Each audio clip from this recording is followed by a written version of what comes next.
by Queen Victoria in 1880, and it has come to represent the presidency almost as much as the presidential seal or the White House itself.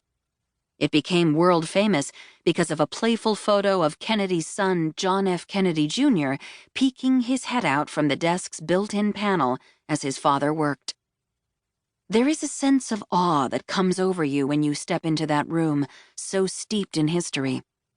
I could not help but think of the important decisions presidents agonized over there, from the Cuban Missile Crisis to America's response to the terrorist attacks of 9/11.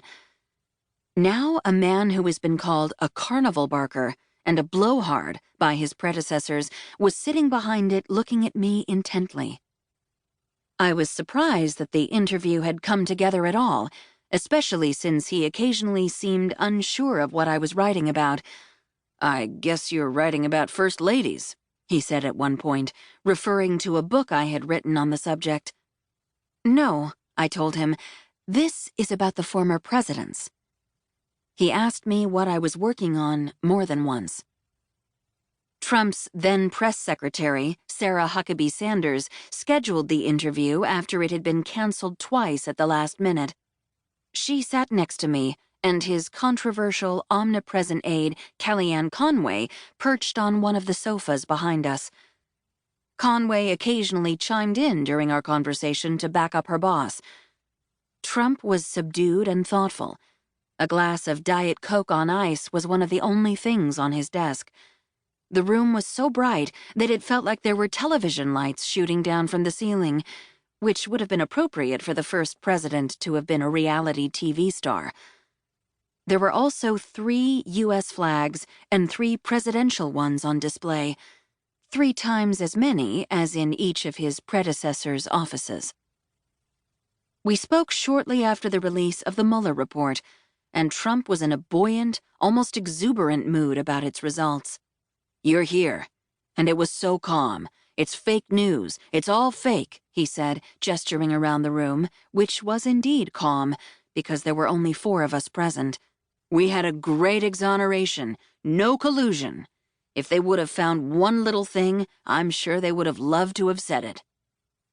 Barack Obama was behind the investigation, he said, referring to emails sent between 2 FBI officials looking into Russia's interference in the 2016 election.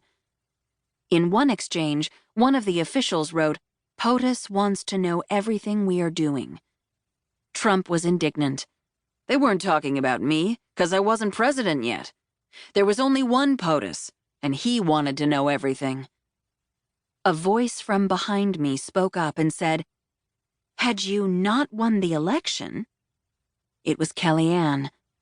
Trump peered over my head, flashed her a self-satisfied smile, and said, "If I had not fired Comey, this stuff wouldn't have been found out." One overlooked casualty of Trump's upturning of presidential norms is the way he has also upended the norms among living former presidents, who have traditionally enthusiastically welcomed one another, regardless of party, into the world's most exclusive club. Surely Trump will not receive a warm welcome. He accused his predecessor of wiretapping his office ahead of the 2016 election and called his most recent Republican predecessor's foreign policy the worst in history. When I asked whether he would go to Obama's presidential library opening, the question sounded preposterous once it was spoken. Presidents have always attended one another's library openings as a sign of respect. "I don't know. He probably wouldn't invite me." Trump mulled it over for a moment and said, as though he had never thought of the far-reaching ramifications of his ostracism from the club, "Why should he?" It was an astonishing reminder of just how much had changed. Unlike the former presidents, Trump has few people in his inner circle, and he is surprisingly accessible to the press. All I had done to get my interview was send Sarah Sanders an email. Getting an interview with a president normally requires months of waiting and maneuvering around a slew of gatekeepers. Our interview was in keeping with his freewheeling, no-holds-barred style, which stands in such stark contrast to those of his most recent predecessors, with the